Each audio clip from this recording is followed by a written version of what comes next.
పిల్లలకి స్కూల్ పాఠశాల అయితే పేరెంట్స్కి స్కూల్ పేరెంట్స్ శాల. నమస్తే సుధీర్ గారు. నమస్తే మ్యామ్. పేరెంటింగ్ ఇష్యూస్ మీద Yes, ma'am. పిల్లలు వన్స్ వాళ్ళు వచ్చేసిన తర్వాత వీళ్ళని ఎక్కడ చదివించాలి, ఏం చేయాలి, ఏ స్కూల్లో అయితే బాగుంటుంది, బెస్ట్గా ఏమి ఇవ్వాలి, ఎలాంటి ట్యూషన్ పెట్టాలి, ఎలాంటి బట్టలు కొనాలి, ఏం జాబ్ చేయించాలి, ఇంత ఆలోచించేస్తున్నాం కదండి. కానీ వీటితోనే సరిపోతుందా? వీళ్ళకి బెటర్ హాఫ్ని ఎంత మంచి పర్సన్ తీసుకురావాలి, పుట్టకుండే అంటే ప్రెగ్నెన్సీ ఒక అమ్మాయి కన్సీవ్ అయిన దగ్గర నుంచి కన్సీవ్ అయిన వెంటనే ఎండికి ఆలోచించేస్తున్నాం. అమ్మాయి పుడితే ఇలా చేయాలి, అబ్బాయి పుడితే ఇలా చేయాలి, ఇక్కడ సెటిల్ చేయాలి అనేసి. ఇది ఒకటి చాలంటారా? అసలు ఏం ఆలోచించాలి? మంచి పాయింట్ చెప్పారు. పుట్టే ఇంకా చెప్పాలంటే ఇంకా ఇప్పుడు ఎలా ఉందంటే కన్సీవ్ అవ్వంగానే ఒకవేళ డెలివరీ అయ్యి బాబో పాప పుట్టిందిరా, డెలివరీ ప్రెగ్నెంట్గా ఉన్నప్పుడే ఏ స్కూల్లో అడ్మిషన్ ఇస్తే బాగుంటుంది, ఏ స్కూల్లో అడ్మిషన్ అప్లికేషన్ ఫిల్ చేయాలనే స్టేజ్లో సినిమాలో కూడా చాలా వరకు అవునండి, ఎంత చూస్తున్నా. డిఫరెంట్గా చూపిస్తున్నారంటే అది నిజమే. వాళ్ళు చూపించేది కూడా వాస్తవాలే. అవును. వీటికి 1 year రాగానే ఇంకో 3 సంవత్సరాల్లో ఆ స్కూల్లో జాయిన్ చేయాలంటే ఇప్పుడు అడ్మిషన్ తీసుకోవాలనే రేంజ్లో మనం చూపిస్తున్నాం. అవును. ఖచ్చితంగా ఇది నేను తప్పనట్లేదు. పిల్లల భవిష్యత్తు కోసమే చూస్తున్నారు, నేను కాదనట్లా. పిల్లలకి అనేది కేవలం మార్కులు, ర్యాంకులు, చదువు కోసమేనా, ఇంకేమన్నా ఉందా మ్యామ్? నా క్వశ్చన్ ఇది ఏంటంటే ఈ ఈరోజు సర్కిలే అంతే, ఈ సర్కిల్ ఇంకేం లేదు. మీరంటే వాడికి ఏ స్కూలు మ్యామ్? నేను ఒక చిన్న రిమోట్ ప్లేస్లో ఒక విలేజ్కి వెళ్ళాను మ్యామ్. విలేజ్కి వెళ్ళి ఆ స్కూల్లో ఆ మేనేజ్మెంట్ నన్ను ఆ స్కూల్లో పేరెంట్స్ని ఇంటరాక్ట్ అవ్వడానికి పిలిచారు. ఆ స్కూల్లో విషయం ఏంటంటే ఐఐటి ఫౌండేషన్ మీద ఇస్తారు మ్యామ్. నీట్ ఐఐటి ఫౌండేషన్ మీద ఇస్తారు. ఉదయం 7 నుంచి సాయంత్రం 7 వరకు క్లాసులు ఉంటాయి. ఎవరికి? 6వ తరగతి నుంచి 10వ తరగతి పిల్లలకి ఉదయం 7 నుంచి సాయంత్రం 7 వరకు. My God. ఇంకా అసలు ఇంకేం ఉండదు మధ్యలో. You don't expect any sports period, you don't expect anything. Only IIT coaching మాత్రమే 6th క్లాస్ నుంచి 10th క్లాస్ వరకు, ఉదయం 7 నుంచి సాయంత్రం 7 వరకు. ఉన్నారా సుధీర్జీ? పిల్లలు ఉన్నారా? మ్యామ్ ఏం మాట్లాడుతున్నారు మ్యామ్? 2 తెలుగు రాష్ట్రాలు మొత్తం వీళ్ళే ఉన్నారు. మీరేం మాట్లాడుతున్నారు మ్యామ్? ఉదయం 7 నుంచి సాయంత్రం 7 వరకు. బ్యూటీ అంటే ఇంకో విషయం చెప్తా. నాకు బాధేసిన విషయం, బ్యూటీ అనకూడదు కానీ బాధేసిన విషయం ఏంటంటే పేరెంటింగ్ సెషన్ జరిగింది. అక్కడికి వచ్చిన వాళ్ళందరూ ఎవరు తెలుసా? నేను వెళ్ళింది ఏమి సిటీలో అర్బన్ ఏరియా కాదు, రిమోట్ ప్లేస్లకు వెళ్తే పాపం అందరూ పంచెలు కట్టుకొని, లుంగీలు కట్టుకొని వచ్చిన పేరెంట్స్ అందరూ కూర్చొని ఉన్నారు. అందరూ రైతులు, కూలి పనులు చేసేవాళ్ళే. దాని ఫీజు కూడా ఏంటంటే ఒక 40,000 50,000 పాపం కట్టుకుంటూ ఉన్నారు క్యాంపస్ అంతా. పేరెంట్స్ అందరిని రాగానే ఒక క్వశ్చన్ అడిగాను. మీ పిల్లలందరినీ కోచింగ్లో వేశారు కదా, ఐఐటి కోచింగ్ ఇవన్నీ నేర్పిస్తున్నారు, నేను దానికి తప్పనట్లేదు. ఎందుకు జాయిన్ చేశారు, అసలు ఏం చేద్దాం అనుకుంటున్నారంటే, ఏమో సార్ అసలు ఐఐటి అంటే ఏంటి అని అడిగాను. ఐఐటి నీట్ అంటే ఏంటని అడిగాను. ఏమో సార్ మాకు తెలియదు పూర్తిగా. అయితే ఎందుకు జాయిన్ చేశారంటే ఏదో వాడు భవిష్యత్తు బాగుంటుంది సార్, జాయిన్ చేశాను అంతే. సరే ఇంటికి వచ్చాక ఏం చేస్తారంటే, ఇంటికి వచ్చాక ఏముంది సార్, వాడు 7 వచ్చేసరికి ఇంకేముంది, వాడు కొద్దిసేపు తిని అలిసిపోయి ఇంకా మళ్ళీ ఏదో హోంవర్క్ కూడా చేసి పడుకుంటాడు. ఇంకా వాళ్ళ లైఫ్లో ఏముంది మ్యామ్? మళ్ళీ రేపు మొదలు అంతే, ఇంకేం లేదు. మై గాడ్ మ్యామ్ నేను జపాన్ కల్చర్ చెప్తాను. నేను తప్పుగా ఎవరిని మాట్లాడటం, వేరే దేశాన్ని పొగిడి నా దేశాన్ని తిడుతున్నానని కాదు, కానీ మనం మంచి విషయాలు నేర్చుకోవాలి. డెఫినెట్గా నేర్చుకోవాలి. జపాన్కి వెళ్తే అక్కడ చూసిన సిస్టమ్, నాకు హ్యాండ్ రైటింగ్ మల్లికార్జున్ గారు ఒక ఎక్స్పర్ట్ ఉన్నారు. అవును, నిన్న మన ఈవెంట్ కూడా వచ్చారు. ఆయన అక్కడికి వెళ్ళి స్టడీ చేసి వచ్చి, మేము ఎప్పుడైనా నేను ఒక దేశానికి యూఎస్కి వెళ్ళి వస్తే నా విషయాలని ఆయన చెప్తాను, ఆయన వెళ్ళి వస్తే ఆయన విషయాలని నాకు చెప్తారు. లర్నింగ్ మేము అలా నేర్చుకుంటాం. ఆయన వచ్చి చెప్తుంటే జపాన్లో కొన్ని స్కూల్స్ లోపలికి వెళ్ళి ఆయన విజిట్ చేస్తున్నప్పుడు మామూలుగా మన దగ్గర టీచర్ వస్తుంటే, ఇంతకు ముందు రోజులో మనం ఏం చేస్తాం, టీచర్ వస్తుంటే పక్కకి జరిగేసి రెస్పెక్ట్ ఇచ్చేసి ఫస్ట్ వాళ్ళు వెళ్ళిన తర్వాత మనం వెళ్ళాలి. ఇప్పుడు ఏదైనా స్కూల్కి వెళ్దాం, టీచర్ వస్తుంటే మనం ఏం చేస్తామంటే పిల్లలు కూడా ఏముంది ఆయన పోతారు, మనం కూడా పోదాం. కానీ అక్కడ పిల్లలు ఏం చేస్తారు తెలుసా, అక్కడికి 3rd క్లాస్ పిల్లలు కూడా సార్ ఫస్ట్ మీరు వెళ్ళండి సార్ అని చెప్పి ఫస్ట్ దారిచ్చి వాళ్ళని పంపిస్తారు. స్కూల్లో ఉదయం అయిపోయిన తర్వాత సాయంత్రం ఇంటికి వెళ్ళేటప్పుడు వాళ్ళ ఏరియాని మొత్తం వాళ్ళే క్లీన్ చేసుకొని వెళ్తారు. నెక్స్ట్ డే ఆయనకు అవసరం ఉండదు. ఈ వాల్యూస్ అని ఎక్కడ నేర్పిస్తున్నారు అంటే స్కూల్లో నేర్పిస్తున్నారు. ఇంట్లో కూడా మీరు జపాన్ మొత్తంలో కూడా ఎక్కడ రోడ్డు మీద ఒక న్యూస్ పేపర్ కూడా చూడరు, ఒక పేపర్ కూడా చూడరు. ఒకవేళ ఫర్ ఎగ్జాంపుల్ నేనే ఫస్ట్ టైం జపాన్ వెళ్తాను, నాకు తెలియక రోడ్డు మీద పడేశాను అనుకుందాం, నాకు తెలియక పడేశానంటే వెనక నుంచి వచ్చే పర్సన్ ఆ పేపర్ తీసుకొని తన పాకెట్లో పెట్టుకొని వెళ్ళిపోతాడు. అది కనుక మనం చూసాం అనుకో, రెండోసారి నేను పేపర్ వేస్తాను. ఎంత వండర్ఫుల్ కల్చర్ కదా. అలా కల్చర్ డెవలప్ చేస్తున్నారు. ఇక్కడ వీళ్ళు ఏం చేస్తున్నారంటే వాడిని కన్నది కేవలం మార్కులు, చదువు, వాడి ఫ్యూచర్ అనే విషయం చూస్తున్నారు తప్ప ఒక కంట్రీ మీద మనకి పేట్రియాటిజం ఎలా ఉండాలి, ఒక 10 మందిలో ఉన్నప్పుడు అవతల వాడికి ఎలా హెల్ప్ చేయాలి అనేది ఎక్కడ నేర్పిస్తున్నాం మనం.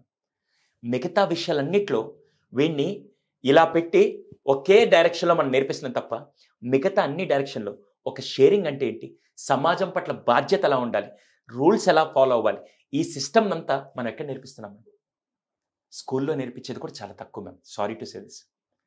ఈ విషయాల్ని ఫస్ట్ తల్లిదండ్రులు నేర్పించాల్సింది. నేను ఇప్పటికీ ఒక తండ్రిగా నేను ఫస్ట్ ఆలోచించేదంటే నేను నార్మల్ స్కూల్లో జాయిన్ చేస్తాను, వాళ్ళ మీద ఏం రష్ పెట్టను. ఎందుకంటే స్కూల్ కావాల్సిన సిస్టమ్ వాళ్ళకి నేర్పించిన తర్వాత సాయంత్రం ఇంటికి వచ్చాక నా బాధ్యత ఏంటి, నేను ఒక షేరింగ్ అవ్వచ్చు, ఎమోషనల్ స్టెబిలిటీ అవ్వచ్చు, ఇవన్నీ పిల్లలకి నేను నేర్పకపోతే రేపటి రోజున వాడు మార్కులు చదువు అని ఒక యంత్రంలాగా ఉంటాడు తప్ప సమాజం పట్ల వాడికి బాధ్యత ఉండదు. ఈరోజు అలాంటి సమాజాన్ని మనం తయారు చేస్తున్నాం. అంటే మంచి కాస్ట్లీ స్కూల్లో వేసేస్తున్నాం, మంచి కాస్ట్లీ కాలేజీలో చదివిస్తున్నాం, బాధ్యత అంతా వాళ్ళదే, వాళ్ళే చూసుకుంటారు. అక్కడికి వెళ్తారు, వీళ్ళు మంచి పౌరులుగా తీర్చిదిద్దబడతారు. ఇక మనకి ఫీ కడుతున్నామా లేదా అని మాత్రమే ఆలోచిస్తున్నాం సుధీర్. మేనేజ్మెంట్స్ అడిగినా కూడా వాళ్ళు ఏం చెప్తారంటే పేరెంట్స్ వచ్చి ఏం కంప్లైంట్ చేస్తున్నారు, ఫీజులు కడుతున్నాం కదండి, అన్ని మీరే చూసుకోవాలి, అన్ని మీరే చూసుకోవాలి అంతే.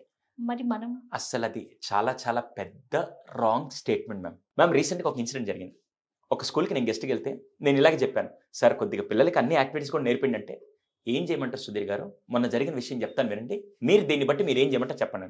ఏమైంది సార్ అన్న, సార్ నాకు 9, 10వ క్లాస్ వాళ్ళు ఇప్పుడు 9వ క్లాస్ మీకు సిస్టమ్ తెలుసు, 10వ క్లాస్ సిలబస్ని కూడా 9వ క్లాస్లో కొద్దిగా నేర్పించి వాళ్ళని ట్రైన్ చేస్తున్నారు ముందే. అవును, 9వ క్లాస్ పిల్లలు బాగా ఉదయం నుంచి సాయంత్రం దాకా స్ట్రెస్ అయిపోతున్నారు. నేనేం చేశానంటే కొద్దిగా వాళ్ళకి రిలాక్సేషన్ ఉంటుంది, నాకు గ్రౌండ్ కూడా ఉంది సార్, పిల్లల్ని తీసుకెళ్ళి ఆ రోజు సాయంత్రం 3:30 నుంచి 4:30 దాకా ఆడుకుంటారని వదిలేశాను నేను. వాళ్ళు పాపం ఆడుకొని వచ్చిన తర్వాత సాయంత్రం స్టడీ అవర్లో బాగా ఎనర్జెటిక్గా ఉన్నారు, నాకు బాగా నచ్చింది ఆ విషయం. కానీ నెక్స్ట్ డే కల్లా 30 మంది పేరెంట్స్ నా దగ్గరికి వచ్చి, మీకు ఏమైనా సెన్స్ ఉందా సార్, ఈ టైంలో వాళ్ళకి స్టడీ అవర్స్ వదిలేసి మీరు ప్లే గ్రౌండ్ టీం పంపిస్తే రేపు నెక్స్ట్ ఇయర్ వాడికి బోర్డు ఎగ్జామ్, వాడి మార్కులు ఏమవుతాయి అని చెప్పి అడిగితే, ఇప్పుడు నేనేం చేయాలి సార్? ఆ రోజు నుంచి వాళ్ళని పిల్లల్ని స్టడీ అవర్స్కి తప్ప ప్లే గ్రౌండ్ పంపించడం మానేశారు. ఏం చేయాలి అంటే బోర్డ్ ఎగ్జామ్ రాయాలి అంటే ఇంకా వాళ్ళకంటూ ఏ విధమైన యాక్టివిటీ ఉండనవసరం లేదు, ఉండొద్దు. స్కూల్లో జాయిన్ చేసేటప్పుడు వీళ్ళు ఏం చూస్తున్నారు తెలుసా, గ్రౌండ్ ఉండాలా లేదా అని చూస్తున్నారు. 200% బెస్ట్ పాయింట్. అందరు చూసేది అపార్ట్మెంట్ లాంటి బిల్డింగ్ లో ఇలా చేస్తున్నారని చెప్పి అన్ని కంప్లైంట్ చేసి స్కూల్ మంచి సిస్టమ్. కానీ అదే స్కూల్ని మళ్ళీ మా వాడికి మార్కులు రావట్లేదు, మా వాడికి మార్కులు రావట్లేదు, మా వాడికి మార్కులు రావట్లేదు అనే విషయంలో అడుగుతున్నారు తప్ప ఎంతమంది పేరెంట్స్ వెళ్ళి, సార్ మా వాడికి షేరింగ్ మీద, ఎమోషన్స్ కంట్రోల్ మీద, లేకుంటే వాడి పర్సనాలిటీ డెవలప్ అవడానికి మీరు ఏం చేస్తున్నారు, వాడి క్యారెక్టర్ డెవలప్ అయ్యే విధంగా మీరు ఏమి యాక్టివిటీ చేస్తున్నారని ఎంతమంది పేరెంట్స్ అడుగుతున్నారంటే స్కూల్ ప్రిన్సిపల్ అడిగితే ఒక్కరు కూడా ఉంటారు. ఎవరో 100 మంది 1000 మందిలో ఒక్కరు అడుగుతారు తప్ప మిగతా వాళ్ళందరూ మా వాడికి లాస్ట్ టైం పర్సెంటేజ్ కంటే ఈ టైం పర్సెంటేజ్ తక్కువ వచ్చింది. ఇంకా వీళ్ళు తప్పక ఏం చేస్తున్నారంటే కావాలని, సారీ ఇది అందరికీ తెలిసిన వాస్తవం, స్టార్టింగ్లో 50 మార్కులు వచ్చేవాడికి ఇప్పుడు 60 మార్కులు వేసి మరి మీ వాడు గ్రోత్ ఉందని చూపిస్తుంటే తల్లిదండ్రులు సాటిస్ఫై వెళ్తున్నారు తప్ప ఎంతమంది, సార్ మేము ఈసారి గ్రీన్ రెవల్యూషన్ మీద ఇలా పెట్టాను, మీరు ఒక ప్రాజెక్ట్ చేసుకొని వచ్చి మీరు ఇలా తీసుకురండి, పిల్లలకి ఇంటి దగ్గర వాల్యూస్ నేర్పండి అని చెప్పినా వీళ్ళు చేయట్లేదు. ఫీజులు కడతాం, వాళ్ళు చూసుకుంటారు.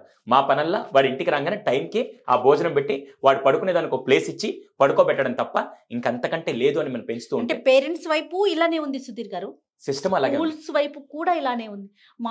మార్క్స్ అంటూ సరిగ్గా రాకపోతే ఆ స్కూల్లో ఉండవు, అడ్మిషన్స్ ఉండవు. కాబట్టి వాళ్ళు అలానే ట్రై చేయాల్సి వస్తున్నారు. పేరెంట్స్ ఇదే ఆలోచించి డిమాండ్ అండ్ సప్లైలోనే ఇలా ఉండిపోయింది మ్యామ్.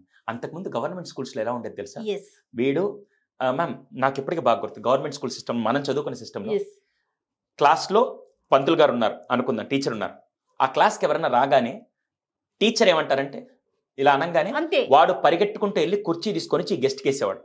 ఇది సిస్టమ్ నాకు తెలిసి. ఆ గవర్నమెంట్ స్కూల్లో మొక్కలు నాటి దగ్గర నుంచి గ్రౌండ్ లో నీళ్లు పోసేదాకా ప్రతి పని మొత్తం పిల్లలే చేసేవాళ్ళు. క్రాఫ్ట్ వర్క్ ఉండేదండి, క్రాఫ్ట్ వర్క్ అన్ని పిల్లలే చేసేవాళ్ళు.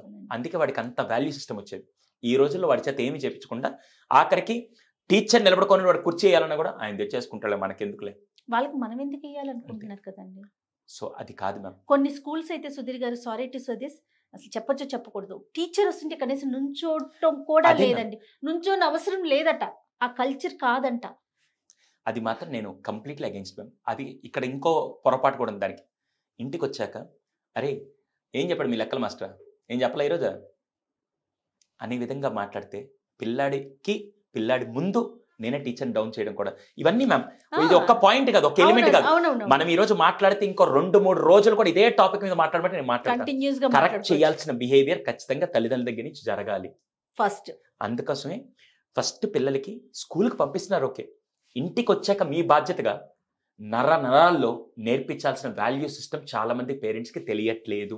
ఎక్కించాలేమో పిల్లలకి నరాల్లో. ఖచ్చితంగా ఎక్కించాలి మ్యామ్. లేకపోతే ఈ రోజున్న వాడు ఏం చేస్తారంటే నన్ను కని పెంచారు, నేను కూడా మీకు అంతే, ఎంత డబ్బులు కావాలి చెప్పండి ఇస్తాను అనే విషయాలు ఉన్నాయి తప్ప ఆ రిలేషన్షిప్ ఉండట్లేదు. దేశం మీద ఒక ప్రేమ Yes, ఉండట్లేదు. yes. అన్నిటికంటే ముఖ్యం చాలా మిగతా అవసరం అండి. సింగపూర్ లాంటి దేశాల్లో వాళ్ళు, ఆఖరికి జపాన్ లాంటి దేశంలో ఫస్ట్ కంట్రీ గురించి మాట్లాడతారు. మీకు ఒక ఎగ్జాంపుల్ ఇస్తాను. హీరోషిమా నాగసాకి గుర్తుందా? అవునండి. 2 అణుబాంబులు పడ్డ తర్వాత ఇప్పుడు వాళ్ళు ఏం చేస్తున్నారు తెలుసా? ఆ 2 అణుబాంబులు పడ్డ చోట 2 మ్యూజియంలు కట్టి పిల్లల్ని, స్కూల్ పిల్లల్ని ఆ మ్యూజియం దగ్గర పంపించి వాళ్ళు అక్కడ కూర్చొని వెళ్ళి ఎలా జరిగిందని పిల్లలు రాసుకొని వస్తుంటే, మ్యామ్ ఆ మ్యూజియంలోకి వెళ్ళిన ప్రతి ఒక్కరూ కళ్ళలో నీళ్లు పెట్టుకొని బయటకు వస్తారు. ఎందుకంటే ఆ రోజు నరకం ఎంత అనుభవించో ఈ రోజు దేశం అభివృద్ధి అవడానికి ప్రతి ఒక్కరు కాంట్రిబ్యూట్ చేశారని చెప్పి పిల్లలకి చిన్నతనంలోనే అది ఎక్కిస్తే ఎలా ఉంటుంది మ్యామ్? అద్భుతం కదా. వాడు ఇంకా దేశం కోసం బతుకుతాడు వాడు. ప్రాణం ఇచ్చేస్తాడు. అటువంటివి మనకు కావాలి మ్యామ్. ఏదో ఒకరోజు సందర్భం వచ్చినప్పుడు కూడా మిగతా అన్ని విషయాల్లో కూడా మనం ఇవి నేర్పిస్తూ ఉంటేనే ఖచ్చితంగా. అందుకే పిల్లలకి స్కూల్తో